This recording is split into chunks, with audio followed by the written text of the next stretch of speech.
हाँ students, good morning. आज का हमारा विशेष टॉपिक है फ्रेमिंग क्वेश्चन। बहुत ही ध्यानपूर्वक देखना है, बहुत इंपॉर्टेंट टॉपिक है, बहुत शॉर्ट टॉपिक है। हर परीक्षा में, चाहे वो कॉम्पिटिटिव एग्जाम हो, चाहे वो बोर्ड की एग्जाम हो, चाहे वो 8वीं की हो, चाहे वो 10वीं क्लास की हो, निश्चित रूप से एक क्वेश्चन या दो क्वेश्चन इससे रिलेटेड पूछे जाते हैं। साधारण टॉपिक है। अगर थोड़ा सा आप अपना अटेंशन अगर ब्लैक बोर्ड पे रखते हैं तो निश्चित रूप से आपको अच्छा स्कोर मिल सकता है। आपका क्वेश्चन श्योरली मैं ये कह सकता हूँ कि गलत नहीं जाएगा। तो इसमें हमारा टॉपिक है फ्रेमिंग क्वेश्चन। ध्यान में क्या रखना है वो चीज बता देता हूँ आपको। फ्रेमिंग क्वेश्चन में एक तो आपको ध्यान में रखनी है, दो चीजें ध्यान में रखें आप, कि एक तो जो WH वर्ड दे रखा है, जो भी WH वर्ड है उससे रिलेटेड जो आंसर है उस आंसर के पार्ट को काट देना है और बाकी को अपने क्वेश्चन में शामिल कर लेना है। WH वर्ड से रिलेटेड जो आंसर है उस आंसर को हम आंसर में से रिमूव कर देंगे और शेष पार्ट को हम अपने क्वेश्चन में शामिल कर लेंगे। नियम नंबर 1। नियम नंबर 2 है, अगर IV दे रखा है तो उसको U में कन्वर्ट करना है और अगर U दे रखा है तो उसको IV में कन्वर्ट करना है। नंबर 2। नंबर 3 आपको ध्यान में रखनी है कि 1 नंबर पे WH वर्ड आएगा, 2 नंबर पे आपको हेल्पिंग वर्ब लेके आनी है और हेल्पिंग वर्ब वही लेके आनी है जो आपके आंसर में शामिल है, और 3 नंबर पे आपको सब्जेक्ट, यानी ये चीजें जो हैं आपके आंसर में आगे पीछे होती हैं, इनको हम आगे पीछे करके अपने क्वेश्चन में शामिल कर लेंगे। इतनी चीजों का अगर ध्यान रखेंगे तो निश्चित रूप से आपका ये क्वेश्चन सही जाएगा। मैं ज्यादा लंबी चौड़ी बात न करके सिर्फ और सिर्फ 10 एग्जाम्पल बता रहा हूं। अगर पूरी तरह से आपने उन एग्जाम्पल्स को देख लिया तो निश्चित रूप से आपका ये क्वेश्चन सही जाएगा, 100% सही जाएगा। ओके, चलो स्टार्ट करते हैं। हाँ देखिए, आपके सामने 3 एग्जाम्पल लिखे हुए हैं। इन 3 एग्जाम्पल्स को, यानी टोटल 10 एग्जाम्पल लेंगे। 3 एग्जाम्पल देखिए आप बहुत सावधानी से किस तरीके से क्या हल होगा। पहली बात तो यह है, फ्रेमिंग क्वेश्चन का मतलब है कि उस आंसर आपको दिया हुआ मिलेगा, आपको क्वेश्चन क्रिएट करना है, क्वेश्चन बनाना है। तो कैसे? सबसे पहले आंसर का अर्थ देखिए, he is going to Jaipur, वह जयपुर जा रहा है। तो वेयर का अर्थ होता है कहां, और कहां का आंसर होता है कोई ना कोई स्थान। इसका मतलब है कि हम इसमें से जयपुर को रिमूव कर देंगे आंसर में से और बाकी शेष पार्ट जो है वो क्वेश्चन में शामिल कर लेंगे। अब चूंकि जयपुर को अगर रिमूव करेंगे तो टू प्रीपोजिशन लगी है, वो जयपुर के लिए लगी है। इसका मतलब अपने को इस पूरे पार्ट को रिमूव कर देना है, शेष पार्ट जो है वो अपने आंसर में शामिल कर लेना है। सबसे इजी, यानी टीचिंग का रूल भी यही होता है, इजी टू हार्ड। शुरुआत में अगर सरल चीज आपके समझ में आती है तो धीरे धीरे हम हार्ड चीज को सीख सकते हैं। अदरवाइज शुरू में ही अगर हम हार्ड क्वेश्चन को ले लें तो बच्चा कंफ्यूज हो जाता है और फिर कॉन्फिडेंस खो देता है कि मेरे समझ में नहीं आती ये बात। इसलिए शुरुआत में हम धीरे छोटे छोटे क्वेश्चन ले रहे हैं। ही इज गोइंग, वह जा रहा है। क्वेश्चन है वेयर, वह कहाँ जा रहा है। तो आप लोगों को जो मैंने बात बताई है वो बात इतनी सी है कि हेल्पिंग वर्ब को 2 नंबर पे लेके आना है, सब्जेक्ट को 3 नंबर पे लेके आना है। 1 नंबर पे अब की बार WH वर्ड है। 1 नंबर पे क्या है? WH word. तो देखिए, थोड़ा सा ध्यान से, लाइट चली गई है, अपने इसको सही करने की कोशिश करें। हाँ, क्या करना है? इज को पहले ले लेंगे, यहां इज आ गया, उसके बाद ही, और शेष क्या बच गया? गोइंग। और ये पार्ट अपने को शामिल नहीं करना है। अब क्वेश्चन क्या बन गया?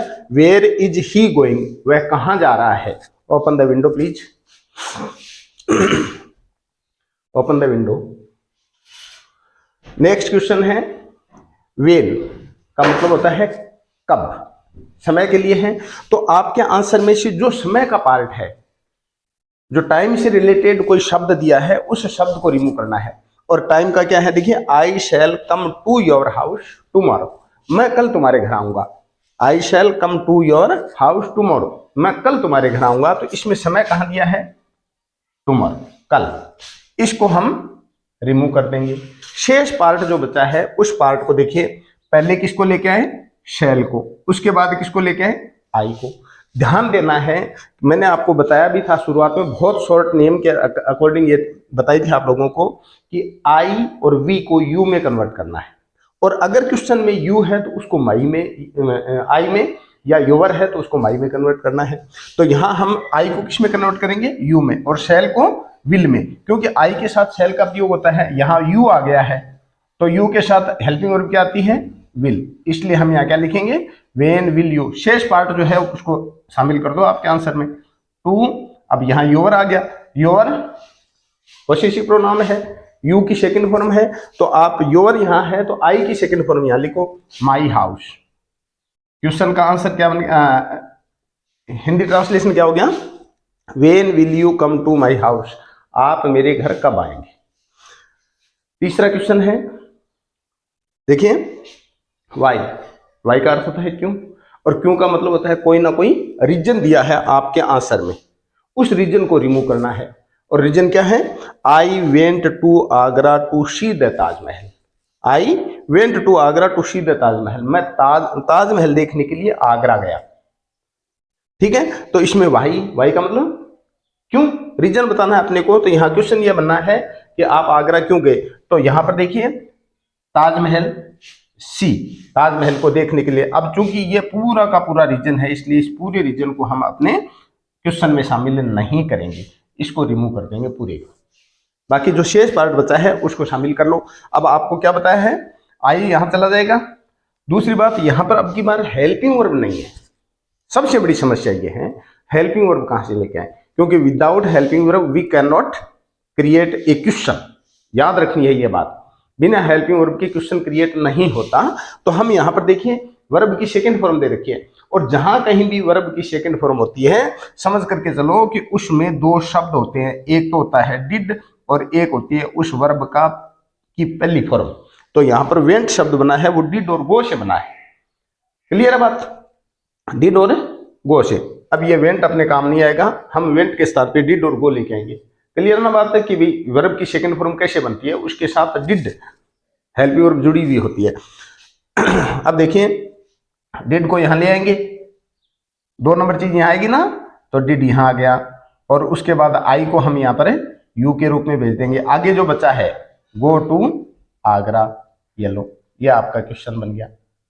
कहाँ प्रॉब्लम है, साधारण से छोटे छोटे, बिल्कुल छोटे छोटे एग्जाम्पल के माध्यम से मैं आप लोगों को ये जानकारी दे रहा हूँ। अगले तीन एग्जाम्पल और देखिए। चलो मैं थोड़ा सा वीडियो लंबा जरूर बनेगा, लेकिन मैं आप लोगों को एक साथ ही बता देता हूँ। हाँ, 3 क्वेश्चन और देखिए आप।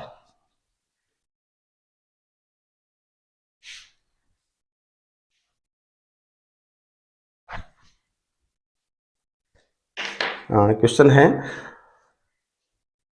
What am I wearing. चौथा क्वेश्चन है, व्हाट से क्वेश्चन को स्टार्ट करना है। आंसर है इसका I am wearing a new hat. 5वां एग्जाम्पल है,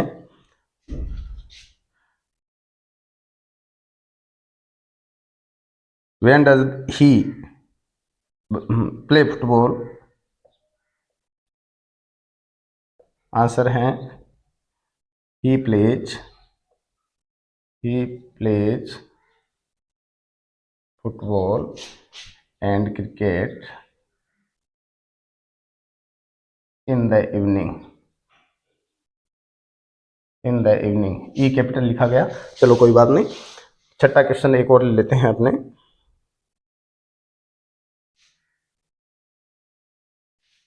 how does he do this work.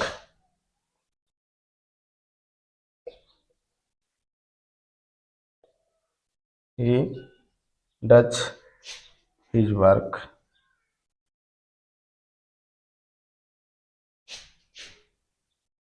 very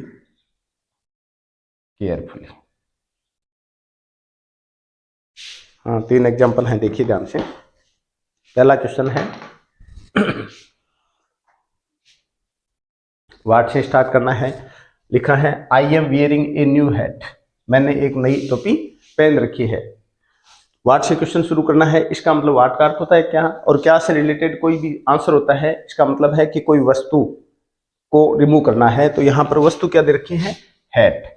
hat है, आगे इसके लिए न्यू लगा है, तो न्यू हैट के लिए एडजेक्टिव है, विशेषण है, और ए उसका आर्टिकल है। ए न्यू हैट, एक नई टोपी, ये पूरा का पूरा रिमूव कर देंगे। शेष पार्ट जो है उसको हम अपने आंसर में शामिल कर लेंगे।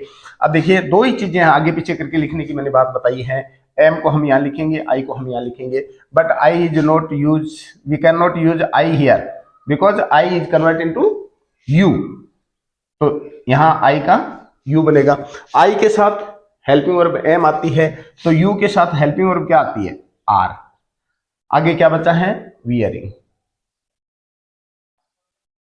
ये लो नेक्स्ट क्वेश्चन है वेन। वेन का मतलब होता है कब। इसका मतलब इसमें फिर सेकंड एग्जांपल है ये, he plays football and cricket in the evening, वो शाम को फुटबॉल और क्रिकेट खेलते हैं। तो टाइम रिमूव करना है अपने को, तो ये रिमूव कर देंगे। शेष पार्ट जो बचा है उसको आप अपने आंसर में शामिल कर लें। जैसे इसमें हेल्पिंग वर्ब नहीं है, तो प्लेज का देखिए, प्लेज पे थोड़ा सा प्ले पे ध्यान देना है।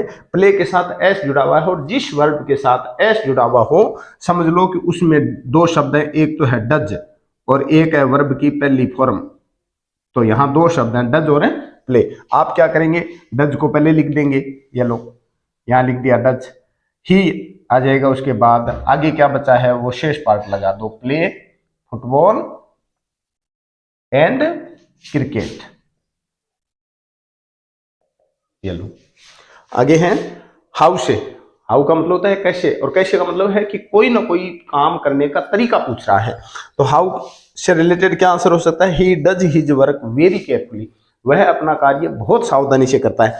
तो वेरी केयरफुली को रिमूव कर दो बस, ये लो, बाकी जो पार्ट बचा है उसको शामिल कर लो। अभी थोड़ी देर पहले जो बात बताई थी, यहाँ पर ईएस लगा हुआ है, और does do without note can use नहीं होते ये, इसलिए इसमें डज है। तो इसका मतलब ये हेल्पिंग वर्ब नहीं है, मेन वर्ब है। और मेन वर्ब होने के कारण हम इन दो शब्दों को कंफ्यूज हो गया, आप निश्चित रूप से अलग अलग करूंगा तो ये होगा डज और डू, डज और डू, दो एक वर्ब है मेन तो डू, और उसके साथ हेल्पिंग वर्ब जुड़ी हुई है डज। अब इसको शामिल करूं, सबसे पहले डज को लेके आऊं, डज यहाँ आ जाएगा, उसके बाद ही यहाँ आ गया, उसके बाद डू, और उसके बाद हिज वर्क, लाल पेन से लिखा गया, चलो कोई बात नहीं। How does he do his work, वह अपना कार्य कैसे करता है।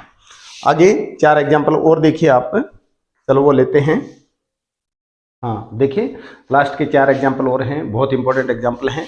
जैसे पहला क्वेश्चन है, ध्यान रखना है इसमें एक बात है, चलो एक तो बता देता हूं मैं, हाउ फार कितनी दूर। इसमें डिस्टेंस से रिलेटेड कोई भी वर्ड जो आंसर में शामिल है उसको आप रिमूव कर दो। हाउ फार, तो कितनी दूर का मतलब 200 किलोमीटर ये दूरी है, इसको रिमूव कर देंगे। शेष पार्ट को हम अपने आंसर में शामिल कर लेंगे।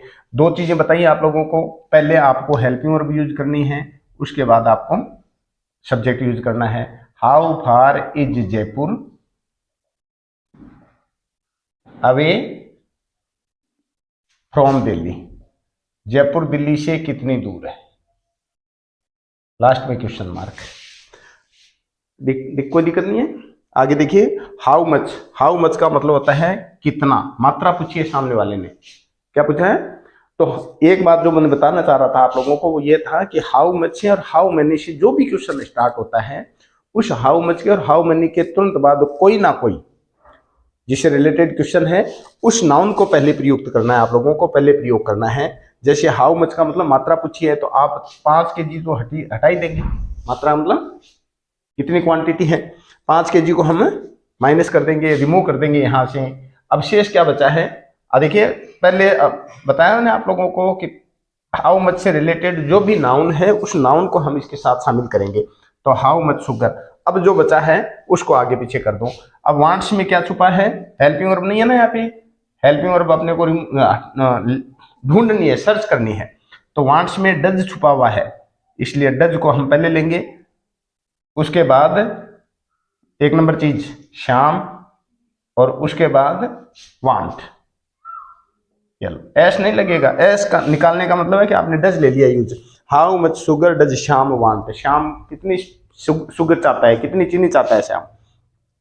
हाउ मेनी का मतलब फिर वो संख्या पूछी है कितनी, तो इसमें संख्या कितनी दे रखी है, देयर आर 5 मेंबर्स, 5 सदस्य। तो इसमें से मेंबर को आप यहां लेके आओ, आप तो सिर्फ 5 को ही रिमूव करेंगे, इसके अलावा नहीं। तो हाउ मेनी मेंबर्स, याद रखना है, हाउ मच और हाउ मैनी वाले में ही ये प्रॉब्लम रहती है, बाकी में नहीं रहती। अब आगे दो चीजें हैं, उनको आगे पीछे करना है। आर को हम पहले यूज कर लेंगे और उसके बाद एक नंबर चीज क्या है, देयर, उसको हम यहाँ कर लेंगे। शेष क्या बचा है, इन माई फैमिली है। अब माई का माई नहीं आना है, बार बार बता रहा हूं मैं, आई माई को यू में कन्वर्ट करना है, आई को यू में, माई को योवर में, इसलिए यहां पर क्या लिख देंगे, योवर family, question mark. Last question, चलो वो थोड़ा सा ज्यादा नीचे है, मैं ऊपर लिख लेता हूं। क्वेश्चन देखिए, हाउ मैनी से स्टार्ट करना है क्वेश्चन, 10th नंबर क्वेश्चन है, हाउ मैनी से स्टार्ट करना है और आंसर दिया इसने, we sold 10 pens, we sold 10 pens yesterday, कल हमने 10 पेन बेचे। अब देखिए, हाउ मैनी का मतलब संख्या पूछी है और संख्या कितनी है, 10, इसलिए 10 को शामिल नहीं करेंगे। 10 के साथ जो वर्ब है, सॉरी जो नाउन है, उस नाउन को हम ले लेंगे यहाँ पे, हाउ मैनी पेन्स। अब यहाँ पर देखिए, हेल्पिंग वर्ब पहले लेके आनी है, उसके बाद वी को लेके आना है। यहाँ पर हेल्पिंग वर्ब दी नहीं है, तो आप लोगों को बार बार बता रहा हूँ, जो वर्ब की सेकंड फॉर्म दी हुई होती है, तो इसका मतलब समझ लो कि यहाँ पर है दो चीजें, एक तो डिड और एक मैन वर्ब की फर्स्ट फॉर्म। तो ये सोल्ड का मतलब हो गया डिड और शेल। अब इन सोल्ड काम में नहीं लेंगे हम, डिड और शेल को काम में लेंगे। डिड पहले यूज हो गया और उसके बाद वी को यहां आकर के क्या बनाना है, आई वी को यू में कन्वर्ट करना है। How many pens did you, आगे क्या बचा है, सेल, और पेन काम में ले लिया, बाकी क्या बचा, यस्टरडे। अब देखिए बच्चों, साधारण सी बात है कि मैं पूरी कोशिश कर रहा हूं कि मेरे स्टूडेंट्स जो मेरे से जुड़े हुए हैं, उन जुड़े हुए स्टूडेंट्स को मेरे पास जो कोई नॉलेज है थोड़ा बहुत, उस नॉलेज को मैं सभी बच्चों के साथ शेयर करूं और एक अध्यापक की जो ड्यूटी होती है, उस ड्यूटी का पूरी तरह से मैं निर्वहन कर सकूं। दूर दराज बैठे हुए बच्चों के लिए शायद मेरा वीडियो, शायद कंप्लीट नहीं कर रहा हूं मैं, शायद मेरा वीडियो उपयोगी हो। अगर आपको लगे कि वास्तव में उपयोगी है तो चैनल को सब्सक्राइब कर लेना, वीडियो को लाइक और शेयर कर लेना, ताकि आगे वीडियो बनाने के लिए मैं खुद अपने आप को मोटिवेट कर सकूं कि मेरे वीडियो को बच्चे अच्छा लाइक कर रहे हैं, ताकि एक जो व्यक्ति होता है ना, इस मोटिवेशन से जो आगे बढ़ता जाता है, तो मैं भी आगे बढ़ता जाऊं और आप लोगों के लिए उपयोगी वीडियो बनाता रहूं। धन्यवाद।